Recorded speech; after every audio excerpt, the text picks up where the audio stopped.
اللہ تعالیٰ کے پیارے نبی جناب محمد صلی اللہ تعالی علیہ وسلم کی ذات گرامی دنیا کے تمام انسانوں کے لیے مشعل راہ ہے۔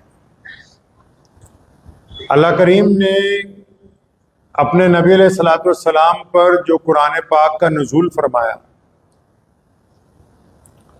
اس کے ذریعے انسانوں کو ایک اچھی زندگی گزارنے کا طریقہ عطا فرما دیا۔ مذاہب جو کہ صرف عبادت کی تلقین کرتے ہیں، اس سے آگے بڑھ کے اللہ کے نبی علیہ الصلوۃ والسلام نے اسلام کی شکل میں ایک دین عطا فرمایا جو زندگی گزارنے کا بہترین طریقہ انسانوں کو عطا فرماتا ہے۔ آپ نے سنا ہوگا دنیا کے جتنے مرد ہیں وہ اکثر عورتوں کو نصیحت کرتے ہیں کہ کپڑے ڈھنگ سے پہنو، باہر نہ نکلو، زیادہ پردے میں رہو، سر ڈھک کے رہو۔ جتنے بھی مرد ہیں دنیا میں، وہ خواہ مسلمان ہو یا کسی اور مذہب سے تعلق رکھتے ہوں، وہ غیرت کے نام پر، عزت کے نام پر عورت کو کچھ نہ کچھ نصیحت ضرور کرتے ہیں۔ اور ان میں ساری نصیحتیں بری نہیں ہیں، بہت سی نصیحتیں اچھی بھی ہیں جو کہ ماؤں کے لیے، بہنوں کے لیے، بیٹیوں کے لیے بڑی فائدہ مند ہوتی ہیں۔ دین اسلام نے بھی عورت کو پردے میں رہنے کا حکم فرمایا، لیکن اسلام کے جو اسلوب ہیں، اسلام کے جو قوانین ہیں، قاعدے ہیں، اللہ تعالیٰ نے جو گفتگو کی ہے اپنے بندوں کے ساتھ، اس میں کسی بھی فریق کی، کسی بھی جنس کی حق تلفی نہیں کبھی کی۔ جب بھی گفتگو کی گئی تو تصویر کے دونوں پہلوؤں کو سامنے رکھا گیا، جو سامنے نظر آ رہا ہے وہ بھی، جو پیچھے نظر آ رہا ہے اس کی پشت پہ اس کو بھی۔ الگ الگ سماج میں، الگ الگ معاشرے میں لوگوں نے عورت کے پردے کی بات کی، اسلام نے بھی عورت کے پردے کی بات کی، لیکن قرآن پاک نے اس کے جو اسلوب بیان کیے ہیں بڑے خوبصورت ہیں۔ جہاں یہ کہا عورتوں کو کہ ایک لمبی چوڑی چادر لے کے نکلو، جہاں ان کو یہ مشورہ دیا، نصیحت کی کہ تھوڑے ڈھیلے ڈھالے لباس کو استعمال کرو تاکہ لوگوں کی طرف تم متوجہ نہ ہو سکے، لوگ آپ کی طرف زیادہ، وہیں اللہ کریم نے مردوں کے لیے بھی اس کے ساتھ ہی نصیحت فرمائی ہے۔ یہ نہیں کہ صرف عورتوں کو ہی کہا پردوں میں رہو، بلکہ ان کے ساتھ ساتھ فوراً مردوں کو بھی نصیحت فرمائی کہ عورتیں تو پردے میں رہیں گی، لیکن تم سب مردوں کو اللہ کا حکم ہے کہ تم جو اپنی نگاہ ہے اس کو نیچی رکھا کرو، اس کو پاک رکھا کرو، نگاہوں کے ساتھ بدنظری کرنے کی حتی الامکان کوشش نہ کرنا۔ تو وہ لوگ جو صرف یہ سمجھتے ہیں کہ عورت کو پردہ کرنا ہے، وہ اس بات کو بھول ہی گئے کہ اللہ کریم نے عورتوں سے عورتوں کی بات کی ہے، مردوں کے ساتھ بھی تو گفتگو کی ہے، ان کو بھی تو حکم دیا کہ تم گندی نگاہیں دوسروں کی بیٹیوں پر، بہنوں پر جو ڈالتے ہو، ان نگاہوں کو جھکانے کا حکم دیا۔ واضح طور پر کہا کہ اگر ان نگاہوں کو نہیں جھکاؤ گے تو تم پر اللہ کی گرفت آئے گی۔ پھر یہ تھوڑی ہے کہ تم صرف عورتوں کو کہو کہ پردہ کرو، تمہاری نگاہوں کو بھی تو حکم دیا گیا کہ ان نگاہوں کے ساتھ دوسروں کی عورتوں کے اوپر گندی نگاہ مت ڈالا کرو۔ اب یہ جو نگاہ کا معاملہ ہے، قرآن پاک میں بھی، احادیث میں اس کی بڑی تفصیل بیان کی گئی۔ بد نظری جو ہے اس کو سختی سے اللہ کے نبی علیہ الصلوۃ والسلام نے منع فرمایا کہ کوئی بھی بندہ، کوئی بھی بندی بد نظری نہ کرے۔ بد نظری سے مراد آپ کسی کو دیکھتے ہیں اور اس کے متعلق غلط خیالات اپنے دل کے اندر لاتے ہیں، آپ یہ سوچنے لگتے ہیں کہ کس طرح نعوذ باللہ میں اس کے جسم تک پہنچ بناؤں، یا آپ خیالات اپنے دل کے اندر مرتب کرتے ہیں، تو اسلام نے اس کو بری نگاہ کہا۔ اس کو ایک بیماری کہا اسلام نے. جو جس طرح جسم میں بیماریاں لگ جاتی ہیں، کوئی زخم ہو جاتا ہے، کوئی طبیعت خراب ہو جاتی ہے، جسم کے کچھ اعضاء میں درد ہو جاتا ہے یا بخار چڑھ جاتا ہے، یا جسم کے اندرونی اعضاء میں سے کوئی پرزہ خراب ہو جاتا ہے، اسی طرح اسلام نے کہا کہ یہ جو بد نظری ہے یہ روح کی بیماری ہے. اچھا، روح کو اگر بیماری لگ جائے تو یہ تو نہیں کہ صرف روح تک ہی قائم رہے گی. اگر آپ کی روح کو بیماری لگ گئی تو اس کا جسم میں منتقل ہونا لازم امر ہے. اب ایک بندہ سارا دن بد نظری کرتا ہے، باہر سڑک پہ کھڑے ہو جاتے ہیں لوگ دوسروں کی بہنوں کو، بیٹیوں کو دیکھنے کے لیے. آپ اندازہ لگائیں، آپ کی بہن بیٹی سڑک سے گزرتی ہو اور وہاں کوئی کھڑا ہوا دیکھتا ہو تو آپ کو کیسا لگے؟ کیا آپ کو اس وقت غصہ نہیں آتا؟ ناراضگی کا اظہار نہیں آپ کرتے؟ آپ کی اگر بہن بیٹی کی طرف کوئی گندی نگاہ ڈالتا ہے، آپ اس کو دیکھتے ہیں تو آپ کے جسم میں حرارت نہیں ہوتی؟ آپ چاہتے نہیں کہ میں اس کی آنکھیں نکال دوں، اس کا منہ توڑ دوں؟ تو یہ جو آپ بڑی آسانی کے ساتھ کسی چوراہے پر، کسی دکان کے باہر، کسی علاقے میں، کسی سینٹر کے باہر کھڑے ہو کر، آپ جو کسی اسکول اور کالج کے باہر کھڑے ہو کر کسی کی بیٹی کی طرف گندی نگاہیں ڈالتے ہیں، ان کے جسم سے لطف اندوز ہونا چاہتے ہیں، تو کیا یہ بہتر ہے کہ آپ یہ چاہتے ہیں کہ ایسا ہی آپ کے ساتھ ہو؟ ظاہر سی بات ہے کہ جو آپ اپنی بہنوں اور بیٹیوں کے لیے اچھا نہیں سمجھتے تو دوسرے لوگ بھی اس کو اپنے لیے اچھا نہیں سمجھتے. بد نظری ایک بدترین بیماری ہے. اگر نوجوانی میں آپ اس سے پیچھے نہیں ہٹے، اگر جوانی میں آپ اس سے پیچھے نہیں ہٹے اس گندی بیماری سے، اور آپ یہ سوچتے ہیں کہ جب بندہ بوڑھا ہو جاتا ہے تو ہٹ جائے گا، نہیں، وہ بوڑھا اس سے زیادہ بدترین بوڑھا ہوگا. جس نے جوانی میں لوگوں کی بہن بیٹیوں کی طرف گندی نگاہیں ڈالی، وہ بڑھاپے میں اس سے زیادہ بدترین ثابت ہوگا. روح کی بیماری ہے. بہت سارے لوگ ہیں جو نماز پڑھتے ہیں،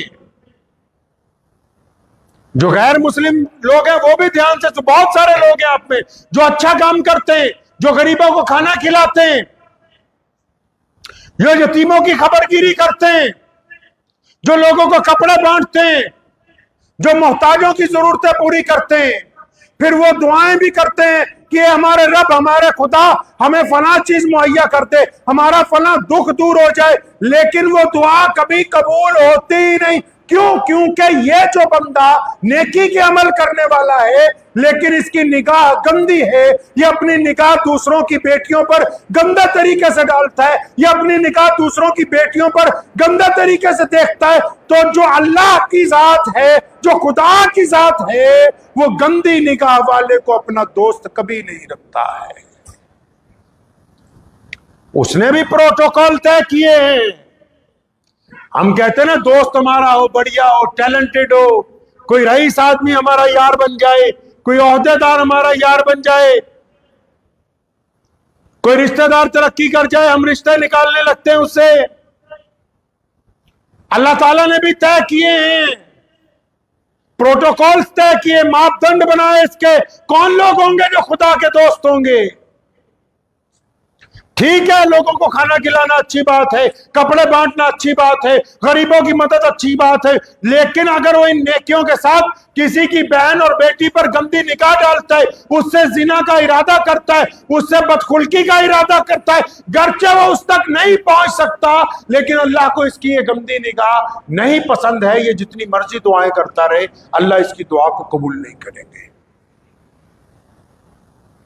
آپ سوچتے ہیں بد نظری کوئی چیز ہی نہیں؟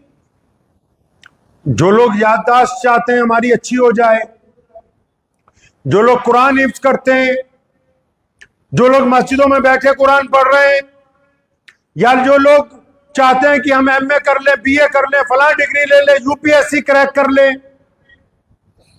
جو لوگ بڑے بڑے عہدوں پر جانے کے خواہش مند ہیں، ان کا طبیعت چاہتی ہے کہ ہم فلاں امتحان میں نمبر 1 آ جائیں، پڑھتے بھی اچھا ہیں، کتابیں بھی ہیں، ماں باپ بھی ساتھ دیتے ہیں، استاد بھی اچھے ہیں، لیکن اس کے باوجود کبھی آگے نہیں بڑھ پاتے. کیوں؟ کیونکہ ان کی نظریں ناپاک ہیں، اور ناپاک نظروں کی وجہ سے یادداشت پر اثر پڑ جاتا ہے. اور اس وقت جب یادداشت کو ساتھ دینا ہوتا ہے، جب یادداشت کو وہ قلم چلانا ہوتا ہے، یا یادداشت کے ذریعے پیپر میں آگے بڑھنا ہوتا ہے، تو گندی نظروں کی وجہ سے انسان کا دماغ اس وقت کام نہیں کرتا، وہ گندگی اس وقت بھی ذہن میں رہتی ہے. تو اس وجہ سے وہ سب کچھ ہونے کے باوجود کبھی امتحان میں پاس نہیں ہو سکتا ہے. آپ سمجھتے ہیں کہ صرف بد نظری جو ہے روح کی بیماری ہے؟ روح کی بیماری تھوڑی ہے، روح سے جسم میں اتر گئی. بڑے بڑے لوگ دعائیں کر رہے ہیں، لمبی لمبی داڑیاں رکھی ہوئی ہیں، لمبی لمبی تسبیحات، اتنا کچھ کرتے ہیں، لیکن نگاہ گندی ہے. اب گندی نگاہ ہونے کی وجہ سے تمام تسبیحات، تمام اعمال، تمام تلاوتیں کوئی اللہ کے حضور قبول نہیں ہو رہی ہیں. ساری کی ساری وہیں رکھی کی رکھی، دھری کی دھری رہ گئی. اب سوچتا ہے کہ میں اتنا کچھ کرتا ہوں، کامیاب نہیں ہوتا، لیکن اپنے دل کے آئینے میں جھانک کر نہیں دیکھتا کہ بھائی میری نگاہ نے، اس کی گندگی نے تمام معاشرے کو، میرے جسم کو، میری روح کو ناپاک کر دیا ہے. بدنظری کی وجہ سے دل سخت ہو جاتا ہے، بندے کا دل سخت ہو جاتا ہے بدنظری کی وجہ سے. گند دیکھ دیکھ کے سوچ سوچ کے. اب بدنظری اکیلے مرد ہی تھوڑی کرتے ہیں، تم بھی سنو، صرف مردوں کی نگاہیں گندی نہیں ہیں، عورتیں بھی اس بیماری میں مبتلا ہیں. اگر مرد کسی پر گندی نگاہ ڈالے وہ بھی گنہگار ہے، اگر عورت کسی مرد پر گندی نگاہ ڈالے وہ بھی گنہگار ہے. اس کو بھی تو چاہیے کہ اپنی نگاہ گندی نہ ڈالے کسی کے بیٹے پر، کسی کے بھائی پر، کسی کے باپ پر. اگر آپ کی نگاہیں ناپاک ہو گئی تو پھر پورا جسم ناپاک ہے. جس طرح باہر سے وضو کرتے ہیں اور جسم پاک نظر آتا ہے، اسی طرح جب تک نگاہ پاک نہیں ہوگی اندر کا وضو نہیں ہوگا. نگاہ کی پاکی نہایت ضروری، اس کو آپ بالکل نظر انداز نہیں کر سکتے. ثعلبہ رضی اللہ تعالیٰ عنہ، نبی علیہ السلام نے فرمایا کسی عورت کی طرف ایک نگاہ پڑ جائے تو قصدن دوبارہ نہ دیکھیں. قصدن سمجھتے ہیں؟ اب ہم جا رہے ہیں راستے میں، کسی کی ماں بہن بیٹی جا رہی ہے، اب نگاہ پڑ گئی تو کوئی بات نہیں. اگر آپ قصدن دوبارہ دیکھیں گے، کئی بدبخت ایسے ہیں نا گھر تک پہنچانے جاتے ہیں، جب تک عورت نظر آتی رہے گی بدبخت اس کو دیکھتے ہی رہیں گے. تو ثعلبہ رضی اللہ عنہ کو بھی یہ فرمان پہنچا کہ پیارے پیغمبر علیہ السلام نے حکم جاری کر دیا کہ دوسری نگاہ کسی عورت پر نہیں ڈالنی. تو اچانک ایک جگہ سے گزر رہے تھے، ایک خاتون سامنے آئی، انہوں نے نگاہ ہٹا لی. اچانک دوبارہ اس کو دیکھ لیا. دوبارہ جب دیکھا تو جب نگاہ ہٹی تو استغفار پڑھتے ہوئے رونے لگے. کس بات پر؟ کہ پیارے پیغمبر علیہ السلام نے فرمایا کہ کسی کے اوپر، کسی عورت پر دوسری نگاہ قصدن نہیں ڈال. سنو کیسے ہوتے ہیں جو لوگ اللہ اور اس کے رسول صلی اللہ علیہ وسلم سے محبت کرتے ہیں. بات تو ساری محبت کی ہے، اور محبت شروع ہی نگاہوں سے ہوتی ہے. انسان کو ذلت کی طرف جانا ہے یا عزت کی طرف؟ دل کا آئینہ ہے نگاہیں. ہم کسی سے جب بات کرتے ہیں تو اس کے چہرے پہ اس کی آنکھیں دیکھ کے سمجھ جاتے ہیں کہ یہ ہمارا یہاں آنا اس کے لیے اچھا ہے یا اس کے لیے برا ہے، یہ ہمیں پسند کر رہا ہے کہ ناپسند کر رہا ہے، ہماری طرف توجہ دے رہا ہے کہ ہمیں نظر انداز کر رہا ہے.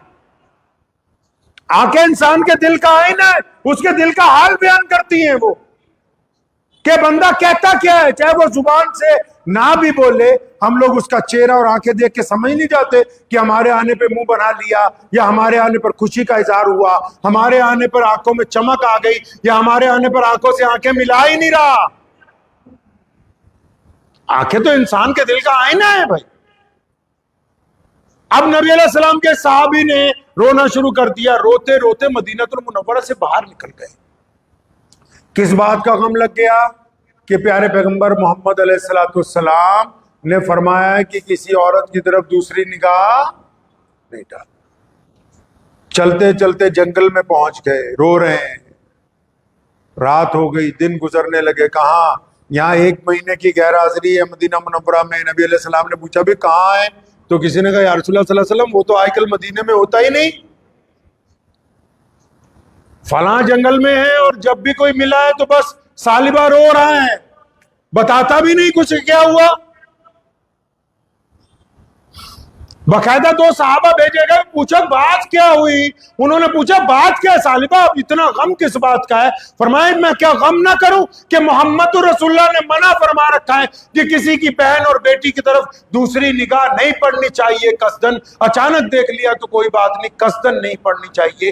سالبہ سے یہ گناہ ہو گیا کہ اس نے قصدن ایک دفعہ اس خاتون کی طرف دیکھ لیا، اس وجہ سے مجھے یہ غم ہے کہ میرا رب جو ہے وہ مجھ سے ناراض نہ ہو جائے کسی۔ ہم تو بد نظری کو کوئی گناہ ہی نہیں سمجھ رہے، الٹا 4 یار دوست کھڑے ہوتے ہیں، دوسرے کو بلا کے کہتے ہیں نعوذ باللہ وہ ادھر آ، وہ دیکھ فلاں کی بیٹی جا رہی ہے۔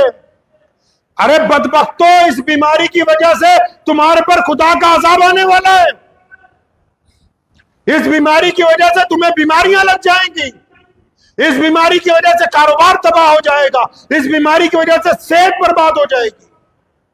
کتنے ایسے نوجوان لڑکے لڑکیاں ہیں، دونوں ہی، پوچھو ڈاکٹروں کے پاس لائن لگی ہوئی ہے، مردوں کی خاص بیماریوں کی بھی لائن لگی ہوئی ہے، عورتوں کی بھی خاص بیماریوں کی لائن لگی ہوئی ہے۔ کیوں؟ ارے قرآن پاک فلسفہ بیان کر رہا ہے بار بار، سورہ نور میں کہ بندے کے پت بن جاؤ، انسانوں کی طرح آنکھیں جھکا لو، مردوں کو بھی عورتوں کو بھی۔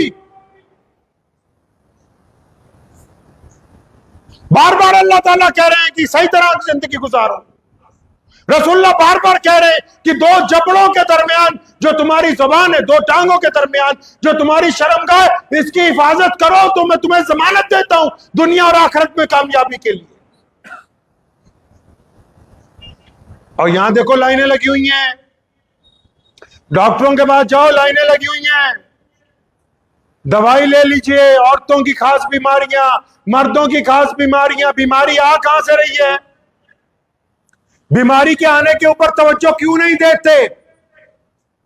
کیوں نہیں اپنے بچوں کو، اپنے بیٹوں کو، اپنی بیٹیوں کو، اپنے بھائیوں اور بہنوں کو بتاتے کہ یہ جو تم خیالی پلاؤ بناتے ہو زناکاری کے، یہ جو تم خیالی پلاؤ بناتے ہو بیٹھ کے کسی کی بیٹی سے، اور یا کسی کی بیٹی کسی کے بیٹے کے ساتھ، یہ جو عیاشی کے پلان تیار کرتے ہو گھروں میں بیٹھ کر، بستروں پر بیٹھ کر، جو کبھی کامیاب نہیں ہو سکتے، یہ ان پلاننگ کی وجہ سے تمہاری صحت برباد ہو گئی ہے، یہ اسی پلاننگ کی وجہ سے نامردی تمہارے اندر آ گئی، یہ اسی پلاننگ کی وجہ سے باجپن تمہارے اندر پنپ گیا ہے، یہ اسی پلاننگ کا نتیجہ ہے کہ تمہاری آنکھیں دھس گئی، اسی پلاننگ کا نتیجہ ہے کہ تمہارے چہرے سے نور غائب ہو گیا، یہ اسی پلاننگ کا نتیجہ ہے کہ تمہارے پاس سے وہ طاقت ہی ختم ہو گئی جو ایک انسان کے پاس اس کی خوبصورتی ہوتی ہے۔ سیدنا امام حسن رضی اللہ عنہ سے پوچھا تھا نا کسی نے کہ امام صاحب بتائیں تو صحیح، مومن کون ہوتا ہے؟ اچھا بندہ کون ہوتا ہے؟ بڑھیا انسان کون ہے؟ ہمیں بتائیں، ہماری رہنمائی کریں، کون ایسا بندہ جو بڑھیا ہے؟ ایسی عورت کون سی ہے جو معاشرے میں اچھی ہے؟ بڑی خوبصورت بات امام حسن رضی اللہ عنہ نے فرمائی، اور ایسا نقطہ، ایسا بالکل ہی واضح طور کے اوپر انسانوں کی رہنمائی کے لیے نسخہ تجویز کر دیا امام صاحب رضی اللہ تعالیٰ عنہ نے کہ قیامت تک کے آنے والے لوگوں کے لیے وہ ایک بہترین نصیحت کی بات ہے۔ یہ نہیں کہا، انہوں نے یہ نہیں کہا کہ جو 5 وقتہ نمازی ہے وہ سب سے بہتر ہے، یہ نہیں کہا کہ جو تلاوت کرنے والا ہے وہ سب سے بہتر، جو سفید کپڑے پہنتے ہیں وہ سب سے بہتر، جو عورت بہترین پردہ کرتی ہے وہ سب سے بہتر، جو میٹھا بولتا ہے وہ سب سے بہتر، جو صدقہ دیتا ہے وہ سب سے بہتر۔ یہ عمل اچھے ہو سکتے ہیں لیکن یہ اپنی جگہ ہے۔ محمد رسول اللہ کہ یہ صلی اللہ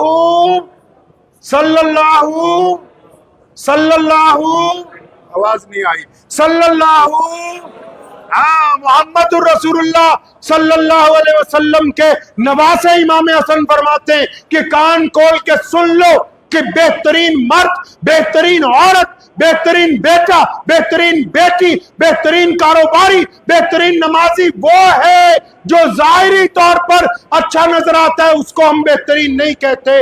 امام صاحب فرماتے ہیں کہ جس کی تنہائی پاک ہے وہ تم میں سے سب سے زیادہ بہترین ہے۔ کتنی بڑی بات فرمائی کہ جس کی تنہائی پاک ہے۔ اور تنہائی کس کو کہتے ہیں پتہ ہے؟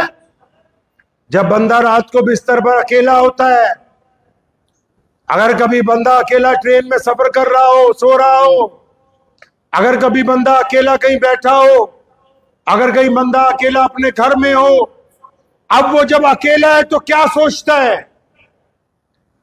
اپنے دل پر ہاتھ رکھ کے اپنے دل سے پوچھئے، جب آپ اکیلے ہوتے ہیں کیا سوچتے ہیں؟ کیا جب آپ اکیلے ہوتے ہیں تو یہ سوچتے ہیں کہ فلاں کی بیٹی کا فون نمبر مل جائے تو میں بات کروں، فلاں کی انسٹاگرام آئی ڈی مل جائے تو میسج کروں؟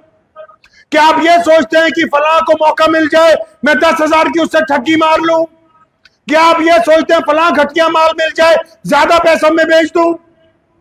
یا آپ یہ سوچتے ہیں فلاں مجھ پہ یقین کرتا ہے میں اس کی جگہ پر قبضہ کر لوں؟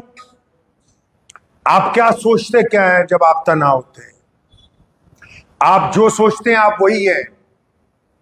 یا آپ کو خام خیالی ہے کہ آپ سید ہیں، آپ میر ہیں، آپ پٹھان ہیں، آپ قریشی ہیں، آپ ملک ہیں، آپ ڈار ہیں؟ یا آپ کو خام خیالی ہے کہ آپ سنی ہیں، آپ فلاں ہیں؟ آپ کی جو تنہائی ہے وہی ہے آپ۔ تنہائی میں اگر آپ زنا کا ارادہ کرتے ہو تو زناکار ہو، تنہائی میں اگر ٹھگی کا ارادہ کرتے ہو تو ٹھگ ہو، تنہائی میں اگر بےایمانی کا ارادہ کرتے ہو تو بے ایمان ہو، تنہائی میں اگر چوری کا ارادہ کرتے ہو تو چور ہو۔ اگر تنہائی میں تمہارے ارادے نیک ہیں، اگر تنہائی میں آپ کی ارادوں میں عبادت ہے، اگر تنہائی میں آپ کے ارادوں کے اندر نیکی ہے، اگر تنہائی میں آپ کے ارادوں میں دوسروں کی بھلائی ہے، اگر تنہائی کے آپ کے ارادوں میں ایمانداری ہے، تو پھر آپ اسی کیٹیگری کے انسان ہو۔ یہ اب آپ خود طے کر لیجئے کہ دنیا کو دکھانے کی برادریاں الگ ہیں، تنہائی میں آپ کی برادری کون سی ہے، آپ کی نسل کون سی ہے، یہ آپ خود طے کر سکتے ہیں، دوسرے کو پوچھنے کی ضرورت نہیں ہے۔ آپ سوچتے کیا ہیں؟ آپ کی بدنظری نے آپ کو اس مقام تک پہنچا دیا کہ آج آپ پریشان ہیں۔ ارے ایک معیار ہوتا تھا ایک دور میں، لوگوں کا معیار ہوتا تھا، بادشاہوں کا بھی معیار ہوتا تھا ایک۔ آج تو لوگوں کے گھروں میں جو ملازمائیں خدمت کرتی ہیں لوگ ان پر گندی نگاہ رکھتے ہیں، ان کا کوئی معیار نہیں رہا، ان کی آنکھوں کا کوئی معیار نہیں ہے۔ لوگ اپنے محلے کی گاؤں کی بیٹی کو اپنی بیٹی کی طرح سمجھتے تھے، آج ان کا کوئی معیار نہیں رہا۔ ان کے سامنے عورت ہونی چاہیے، یہ گلی کے کتوں سے زیادہ بدترین ہے۔ اگر کسی کے ڈر کی وجہ سے کسی کی بیٹی اپنے گھر سے نہیں نکلتی تو اس میں اور گلی کے کتے میں کوئی فرق نہیں ہے کہ جس کے ڈر کی وجہ سے بعض اوقات مائیں بہنیں گلی میں نہیں نکلتی، تو اس بندے میں جس سے مائیں بہنیں ڈر کی وجہ سے باہر نہ نکلتی ہوں، اس میں اور گلی کے کتے میں کوئی زمین آسمان کا نہیں فرق، دونوں ایک برابر ہی ہیں۔ شریعت نے اسلوب طے کیے ہیں۔ آج اسلامی ممالک اور مسلمانوں کا گڑھ کہے جانے والے علاقے، محمد الرسول اللہ کہیے صلی اللہ علیہ وسلم نے فرمایا تھا اپنے صحابہ سے کہ ایک وقت آئے گا کہ کئی ہزار کلومیٹر سے ایک عورت تنہا چلے گی بیت اللہ کی طرف حج کرنے کے لیے، زیورات پہن کے چلے گی، ساز و سامان کے ساتھ چلے گی، اور اسے پورے راستے میں سوائے اللہ کے کسی کا خوف نہیں ہوگا۔ محمد رسول اللہ کی دھرتی پر وہ دن حضرت عمر بن عبدالعزیز کے دور میں ہی قائم ہو گئے کہ ایک عورت اپنے گھر سے چلی بیت اللہ کے حج کے لیے، اور اس نے بہترین زیورات زیب و تن کیے، برقع لیا، اپنی سواری پر بیٹھی، اور اسے سارے راستے میں اللہ کے علاوہ کسی کا ڈر نہیں تھا۔ اسلام اور مسلمان کہتے ہی اس کو ہیں کہ جس کی وجہ سے کسی کی بہن کو، کسی کی بیٹی کو، کسی کے مرد کو، کسی کے بیٹے کو کوئی خوف نہ آتا ہو، جو دوسروں کے لیے ان کی حفاظت کا سامان کرتا ہو، ان کے اوپر گندی نگاہ نہ وہ بندہ ڈالتا۔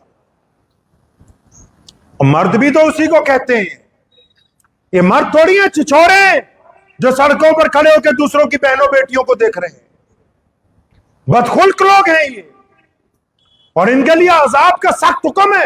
محمد تو رسول اللہ نے، اللہ نے بتا رکھا ہے کہ تم بد نظری سے ہٹو گے نہیں، تم گندی نگاہیں نہیں ڈالنے سے ہٹو گے تو پھر تمہارے اوپر سخت عذاب آنے والا ہے۔ ہم تو اس کو بیماری نہیں سمجھ رہے آج کے وقت میں بھائی، ساری بیماریاں اسی پہ۔ اچھا صرف بد نظری یہی تھوڑی ہے کہ موبائل کے باہر سڑک پر لڑکیوں کو دیکھ رہے ہیں، اب تو رات کو جب 10 بج جاتے ہیں اپنے اپنے کمروں میں چلے جاتے ہیں تو یہ جو خبیث آئٹم مل گئی ہے موبائل، اب اس کو بھی آپ کی مرضی ہے، آپ اس کو اچھائی کے لیے استعمال کر لیں، آپ اس کو برائی کے لیے استعمال کر لیں، اس کے اندر بھی تو ہے نا سب کچھ۔ میں کئی بار سوچتا ہوں کہ انسان کیسا ہے کیسا نہیں ہے، یا تو اللہ جانتا ہے یا پھر بندہ خود جانتا ہے، لیکن آج کل تیسرا بندہ بھی جاننے لگا۔ کون؟ جو ان موبائل کمپنیز کو، جو کمپنیاں آپریٹ کرتی ہیں، انہوں نے ان کے جتنے ایپس ہیں ان کے اوپر ایک میٹر لگایا، فیس بک کون کتنی بار دیکھ رہا ہے، یوٹیوب کون کتنی بار دیکھ رہا ہے، انسٹاگرام جس کو کہتے ہیں سکرین ٹائمنگ، یعنی آپ اس کے اوپر کیا دیکھ رہے ہیں وہ نوٹ کر رہا ہے۔ اب ان کمپنیوں میں جو ایکسپرٹ بیٹھے ہیں، ان کے پاس بڑے بڑے لوگوں، سب کا پتا بھی کس کے پاس کون سا موبائل چل رہا ہے۔ پہلے تو اللہ جانتے تھے، ایک بندہ جانتا تھا، اب اس موبائل بدبخت کی وجہ سے کمپنی والے بھی جانتے ہیں کہ کتنے لوگ عیاشی کی ویڈیو دیکھ رہے، کتنے لوگ بچوں کی گندگیوں کی ویڈیو دیکھ رہے، کتنے لوگ زناکاری کی ویڈیو دیکھ رہے، کتنے لوگ گنڈا گردی کی ویڈیو دیکھ رہے، کتنے لوگ چوری کرنے کے طریقے سے سیکھ رہے، کتنے لوگ بے ایمانی کے طریقے سے سیکھ رہے۔ اب ان کو بھی کمپنی میں بیٹھے ہوئے پتہ لگ رہا کہ فلاں ایپ فلاں محلے میں زیادہ کون سی قوم، کون سی نسل جو ہے وہ اس کو استعمال کر رہی ہے، تبھی تو ڈاٹا تیار کر رہے ہیں کہ فلاں لوگوں کو فلاں چیز کی زیادہ ضرورت ہے، وہ ان کے معاشرے میں بکے گی، اس کو بیچو۔ اگر اپنے دل کے آپ کو آئینہ ہی دیکھنا ہو، اپنا آئینہ ہی دیکھنا ہو کہ میں کیسا ہوں، تو اپنے موبائل کی گوگل میں جا کے اس کی ہسٹری کھولو، ہسٹری میں آپ کو پتہ لگے گا آپ نے ہفتے میں کتنی بار گند دیکھا ہے، کتنی بار عیاشی کی ہے آنکھوں سے۔ اب یہ بدنظری صرف یہی تو نہیں کہ سڑک پر ہوتی ہے، اب تو جیب میں ڈال کے گھوم رہا ہے بندہ، اب تو جیب میں ڈال کے پھر رہا ہے۔ آپ کی پاکیزگی کی گواہی آپ کا تو موبائل بھی دیتا ہے نا۔ میرے والد شیخ اسلام مولانا حبیب الرحمان ثانی لدھیانوی رحمۃ اللہ علیہ کا جب انتقال ہوا، ان کی بزرگی، ان کے تقوی کے ہم ساری زندگی ان کے قائل رہے، لیکن میں اپنی ذاتی بات بتاتا ہوں، ان کے انتقال کے بعد ان کا موبائل جب میں نے 1 سال استعمال کیا، میری روح اتنی خوش ہوئی، اتنی خوش ہوئی، میں آپ کو بتا نہیں سکتا کہ پورے موبائل میں ایک بھی چیز، ایک بھی میسج، ایک بھی براؤزنگ لسٹ میں کوئی ایسی شے ہی نہیں جو شریعت کے خلاف ہو۔ مرد کلندر ہے ہی وہ جس کا ظاہر اور باطن پاک ہوتا ہے، جو ظاہری طور پر پاک نظر آئے، اور جن کا باطن پاک نہ ہو وہ مرد کلندر نہیں ہو سکتے ہیں، وہ نہیں اچھے انسان ہو سکتے۔ یہ بھی تو گواہی دے رہا ہے نا موبائل آج کے دور میں۔ کبھی آپ نے سوچا ہے کہ جن لوگوں کے انتقال کے بعد ان کے موبائل ان کے بچوں کو ملیں گے، ان کے دوستوں کو، گھر والوں کو ملیں گے، تو کتنی شرمندگی ہوگی اگر وہ اچھے نہ ہو؟ کبھی آپ نے سوچا اس بارے میں کہ یہ جو بد نظری ہم موبائل کے ذریعے کر رہے ہیں، کل کو کیا جواب؟ اللہ کے آگے تو شرمندہ ہوں گے ہی ہوں گے، اپنے معاشرے میں بھی شرمندہ ہو جاؤ گے۔ قرآن پاک کو سمجھیے، یہ صرف عبادتوں کی کتاب نہیں ہے۔ دیکھیے ایک آیت میں اللہ نے پوری انسانیت کے جینے کا ڈھنگ بیان کر دیا۔ صرف اتنی سی بات کہی ہے، عورتوں کو کہا کہ تم پردے میں رہو، مردوں کو صرف ایک نقطے میں سمجھا دیا کہ اپنی نگاہیں جھکا لو۔ اب اللہ جانتے نگاہ جھکی ہوگی تو پاک ہوگی، نگاہ جھکی ہوگی تو ایماندار ہوگی، نگاہ جھکی ہوگی تو یہ صحت مند ہوگا، نگاہ جھکی ہوگی تو یادداشت اچھی ہوگی، نگاہ جھکی ہوگی تو دل طاقتور ہوگا، نگاہ جھکی ہوگی تو کاروبار میں برکت ہوگی، نگاہ جھکی ہوگی تو نیت کے اندر اچھائی ہوگی۔ اگر یہ نگاہیں گندگی سے اٹھ گئی تو تمام کا تمام معاملہ اس کا خراب ہو جانے والا ہے۔